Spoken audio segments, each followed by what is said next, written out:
remove the Esmeralda from the hero pool. At kasi yung ano niya, Star Moon niya, Star Moon Casket, lahat ng damage niya kahit normal attacks lang niya, meron siyang physical, meron siyang magical damage. At napakasakit din nun. At kapag nabigyan siya ng malaking space at kung nakakaroon ng item, if you're going to build him as a mage hero, mahirap siyang kontrolin. Nagkakaroon na rin ng trend sa mga pub matches na kapag nabig yung Kaja, it kinda go for the Cho as the semi-answer lang. Hindi siya counter. Kasi sa totoo lang na outpower ng Kaja ang Cho sa meta natin ngayon in the pub matches. And kahit si Doggy himself told me that Kaja is the better option kumpara sa Cho. But if you're Phoenix, you still take what you can get. Maganda pa rin yung Cho nonetheless. However, I think yung Kufra and Kaja dito na nasa ng SGD Omega, ito na talaga yung mas malakas na initiation duo laban sa Phoenix.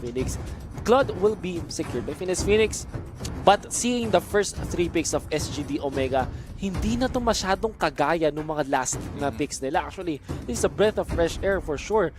Alam natin na malakas sila mag-thumbs, but Kaja and Kufra, we're yet to see kung gaano ka-master ng SGD Omega etong ganitong klase ng composition. Oo, kasi ano yun it's all about ganking the early game Kasi meron agad silang meron silang pang initiate with Kufra. They can also initiate with the Divine Judgment of Kaja. And again, adding to what you mentioned earlier, Tol, sa Cho, tingin ko it's all about kung sino yung mag-i-initiate first day. I think he needs to go for the flicker type for the Cho para mas mauna siyang ma-separate, mauna siyang makahuli ng isa pang member ng SGD Omega dito. Pero mas madali nga siyang i-pull off yung Divine Judgment ni Kaja, but at least you have that one pick of potential on the side of Finesse Phoenix to do or to work with sa early game.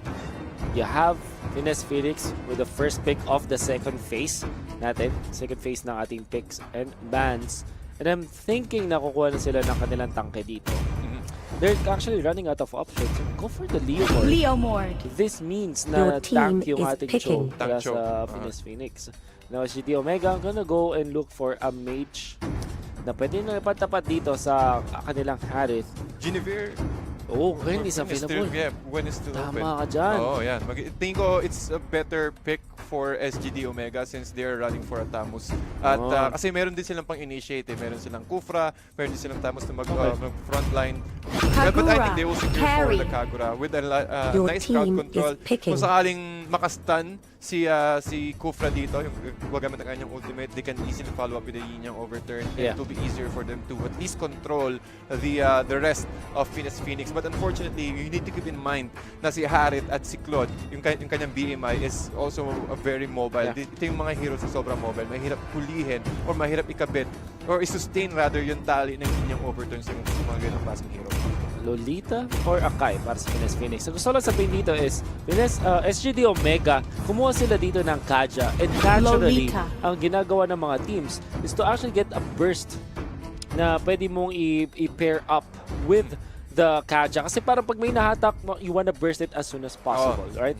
Now, actually, yung kanilang choices of heroes dito, hindi nandun sa ganun spectrum. Like, Thumbs, Kari, and Kagura, malakas sila mag-damage pero alam mo yung sustained damage sila. Ramp damage sila.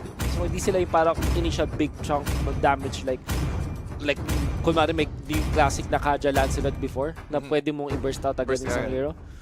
But naturally naman para sa FNS yung Claude natin will go for the Purify para hindi rin siya masyadong threatened sa Kaja.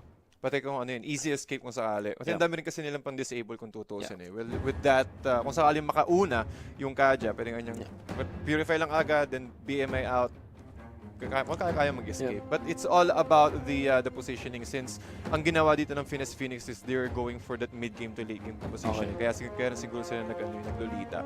With the teamfight presence, Numinon Blast, siguro kaya. Enough din yun, pero kung sakaling makakahuli sila ng dalawa, mas maganda. At least dalawa lang sa side ng SGD Omega kaya. Now, we'll see if that will be possible because we're now jumping into the game. SGD Omega ngayon sa may blue side. Lex, 8 turn na sa kanyang Kaja. The Kufra, Levi on to the Thumbs. Dalo sa kanyang Kari at si Carl TZ sa kanyang Kagura. At sa red side naman, we have Finesse Phoenix mga kaibigan. We have Russ on the Cho, Touch sa Harith Dane. Para sa Claude, Wave naman sa Leomord. And last but not the least, we have Tian on the Lolita. At ito na yung aggression na pinapakita natin eh. Well, lagi kong nakikita itong Thumbs versus Leo Mord sa offside ng ng mapa eh. But I think it is one of the easiest ways to control, pero nakikita natin FNS Phoenix now trying to steal the blue buff away from SGD Omega. Since ganun din naman yung ginagawa ng SGD Omega sa top lane. Oo, tamang mirror match lang mula sa para sa teams, and they can also clear out the minion waves. Ang maganda nangyari dito for SGD Omega is makuha nila yung Claude! Kaya pa mag-BMI palayo! At this early point, hindi pa. Kulang pa yung sustainability niya doon. I think for SGD Omega, they're getting the better trades kasi ang nangyayari, yung palitan nila ng mirror match favors yung carry and also disables yung ating Claude. Yung Claude, kailangan tagang i-disable yan. Kasi yun yung magiging main core nila when it comes to mid-game to late-game fights eh. Kaya sila nag-pick ng Lolita para din sa carry to protect. But again, with the aggression coming from SGD Omega, meron silang catches, Divine Judgment, and also Kagura. Well, both heroes are really mobile at BMI lang naman yung yung pang-escape or mobile skill ni Claude. So, it's either pwede kang mag-iwan ng isa dun sa BMI niya na illusion and then you can just catch him out. Yeah. So, kailangan tayo dito ng +1 and I think that's one of the reasons why Lolita is already guarding this Claude to farm. Oo. Tamang bodyguard lang dito. Kumbaga, nanakap nila dito si Russ and tuloy-tuloy lang isang napaka-basic na kill para doon sa ating Kag. Laban naman doon sa throw. Pero yung SGD Omega dito talagang nakikita mo yung aggression when it comes to their line of composition. Eh. Meron silang initiation. Yun yung isa sa mga perks, isa sa mga objective, mga advantage rather ng SGD Omega dito. Habang nakapagan ng Divine Judgment, si Tian mo, makakatakbo pa yata. The charge and the flicker will save his life. Si Tian mo kung makakatakbo pa nga and Wave is also there. Just to, kung sakaling mag-engage, pero siya nang gamitin yung momentum to slow them down. And this is actually a good advantage for FNS Phoenix kasi may zaman for sila na pwedeng gamitin. But SGD Omega already working their way dun sa may turtle. Mukhang nagkakahulihan yata. Mukhang nagkakahuli pa yata. Uy! The Kagura with the retribution is able to catch one. Si Touch mo makakatakbo pa yata. Hindi siya makakatakbo mga kaibigan sa Wave naman. Kung ang hinuhuli si Levi able to at least run away or maybe catch him out the stop from Wave. Mukhang makakaisa pa. 3-4-1 3-1 ang mga score mga kaibigan. Pero si Harit mabubuhay na within the next 2 seconds. So I think that is already enough for SGD Omega. Ito yung aggression na kaya nilang gawin on this early game. Pero ang importante, si Claude hindi nagagalaw. Nakakapag-farm siya na nakakapag-farm. Same with the carry. We can see yung matchup natin ngayon. Claude is actually 1.5k, 1.7 naman para sa carry. So talagang makakalamang sunod dito. But sobrang negligible na as of this moment ng ganung lead. Now, for SGD Omega and FNS Phoenix, ano yung kanilang gagawin parehas para tapatan yung mga core na player dito, yung mga marksmen? Sino yung mas mag-a-apply ng pressure lamang sa mukhang dito sa SGD Omega side? They wanna put emphasis on Dale Dalus, giving the crab to Carl TZ para mas mabilis siyang makapag-online. And speaking of online, wanna go for the Claude. Saktong-sakto yun. May purify nga naman. May purify nga talaga siya. Saktong-sakto. Pati, alam niya yung opportunity kung sakaling yung timing na papasok dun yung Kaja. Kasi mahirap nga naman talaga kung sakaling ma-choke out sila ng SGD Omega dito. Since you can see, Kufra is already on the backside trying to cut up the creep wave. At once na dumating na yung creep wave ng SGD Omega dito, pwede silang gumo kung sakali. Kasi si Chan level 4 na rin, so may hirapan. Medyo nakakapag-second to. Mapapag-isip kayo kung tagang gusto ba natin i-go-to. Since yung pressure na ginagawa ng SGD Omega, nakakapag-farm naman yung ibang heroes ng FNS Phoenix. Can't see the SGD Omega sa side. Mukhang nakakalamang sila ngayon in terms of the gold. But eventually, you will notice kung paano maggagamitin ng SGD Omega yung lamang nila. Kasi I really like, what I like about itong Kag na pickup, you want to push your advantage. Ibig sabihin, kung may nakakuha ka na gold, gusto mong gamitin yun. And be that pesky mid laner, the mage, na ikot ang ikot sa mapa para hindi makapag-farm yung mga kalaban mo. And for now, for Kagura, is it a good spot? 2.9k net worth overall. At mukhang turtle lang kanila secure. Marami rin siya magkaroon ng lightning franchise. Divine Judgment, nakahuli pa nga yata ng isang makakatakas. But si Xian makakatakas yung sila sa turn, makakakuha pa ng isa pa. At isang hampas. Si Harit naman makaka-double kill. Mukhang kailangan nilang habulin si Carl TZ. But Wave rather is just going to go for the turtle itself. 2-4-1 exchange in favor of FNS Phoenix. And again, the let go. Hindi pa rin sila gumugo dun sa bottom lane. Heath. the charge. Oo, Tama. Knock up nga siya. Pero wala sa yung follow-up damage. Walang enough damage doon. Si Cartesi, chinichoke pa rin siya ni Raz. Separating from the rest of the team. Raz at Cartesi. Mukhang nakikipag-isang pa rin. Turtle has been slain. Mukhang si Harit niya ito makakuha. Di naman with the Blazing Duet. Is it enough though? Yes, it is enough. Si Kupra rather will go down. And this is Phoenix trying to even up the score to 4 to 4. At also yung net part natin, 400 na lang yung lamang ng SGD Omega from a 2K. Was amazing mula sa Phoenix and really careless mula sa SGD Omega. Alam natin sa mga tight spaces na yan, especially under the Lord, the pit of this Lord.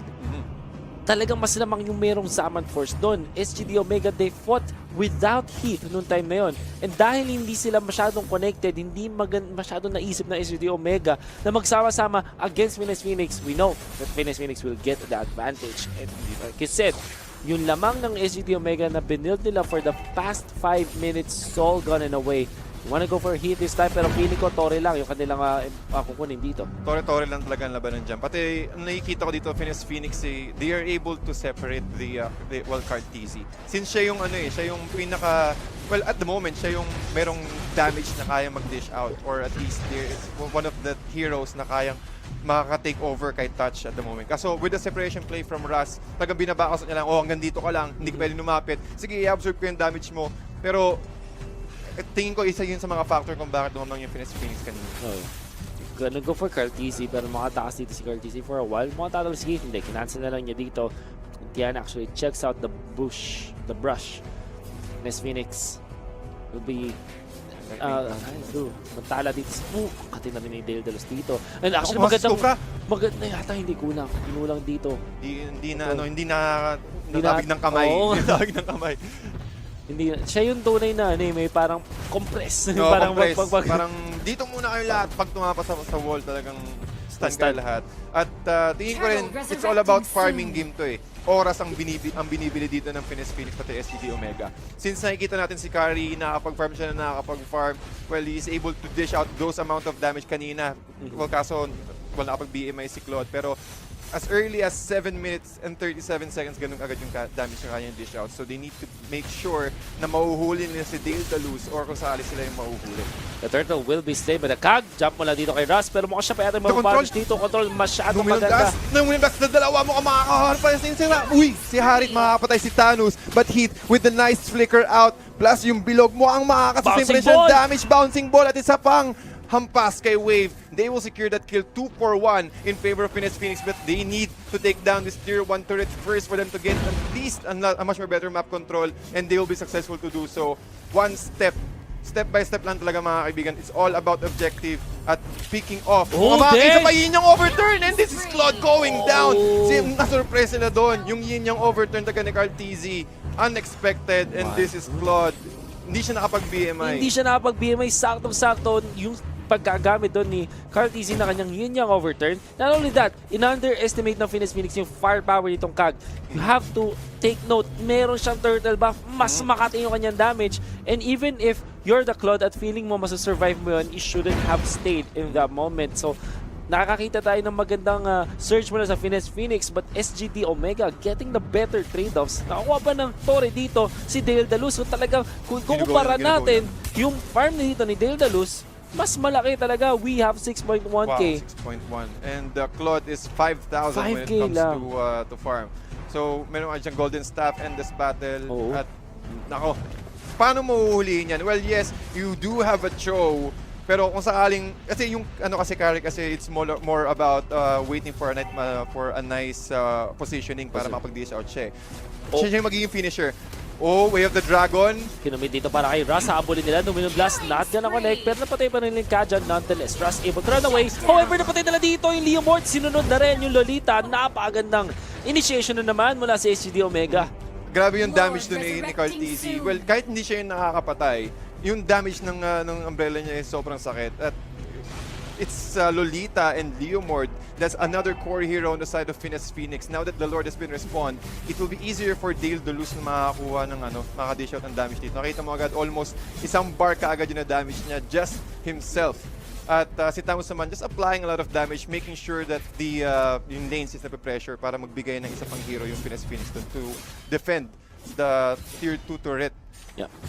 Well, ang makikita natin dito na trend is SGD Omega now. na-feel na nila na mas malakas sila ngayon against FNS Phoenix and they'll push their advantage, kumbaga. So para mangyayari na lang dito for SGD Omega, ibuli na lang nila dahil hindi na makukuha yung Lord at mukhang nahatak pa dito yung Cho. Naku po. May Numenon Blast, mukhang makakontrol yata si Kufra dito. Or rather siya yung makakontrol. Yes, indeed, si Dane, mukhang may stun pa nga yata siya. Mega kill na nga si Carl TC, but he will go down again in the hands of this Leomord. But Carry is also there to take that revenge. Did the lose with a double kill. And that's a 2-4-4 exchange in favor of SGD Omega. At bukod pa doon, sila pa yung nakakuha ng Lord. And hindi sila hihinto dito. Apply pressure in the middle lane and then wait for the Lord to at least medyo malapit-lapit sa tier 3 para maka-apply din sila ng pressure sa middle lane. With the increased stats dito sa mga minions, ang lakas talaga na, look at this, hinatak agad dito yung Cho, kaya ba nila mapatay? Mukhang kayang-kaya, magandang tuman, naka-wave, the trap pyramid, pero patay na yung Torre, and Lex 18 survives. Just like that, nakakuha na naman isang kill ang SGD Omega. Kahit may Zaman Force talaga doon, Levi will just man up. Flex na talaga ng masses niya. Sige, ako yung unahin nyo and also Carry. Tagang positioning lang. Second skill, dash na siya ng dash. Dish out those damage. Transition to top lane. Take the tier 2 turret. Since alam niya na FNS will just defend the bottom lane against the Lord. At nakakuha ng, I think, 2 tier 2 turrets and 1 inhibitor turret ang SGD Omega out of that. Definitely a big victory, big win para sa kanila. Di na nirespect ng FNS Phoenix yung firepower ng SGD Omega as 5. And at this point, yung Carry, you can say, mas malakas na talaga siya against the Claude ngayon. Claude, hindi pa natin nakita na maging effective. I think that FNS Phoenix with Dane on this Claude has to step up kasi sobrang layo pa niya dito. You can really commend si Wave. Wave has been doing wonders for his team. However, kulang kung siya lang. But when it comes to items, 9,700 para kay Carry at meron na siyang Thunderbelt and Immortality. So, okay, sige, pwede ka mag-Blazing Duet sa loob. Pero, kaya mo ba akong patayin when it comes to the second round once nag-proc yung Immortality? And as we can see, SGD Omega just knocking on the doors on the tier 3 turret ng FNS Phoenix. At ang hirap talagang pumasok dyan na si Carl TC, meron na siyang blue buff.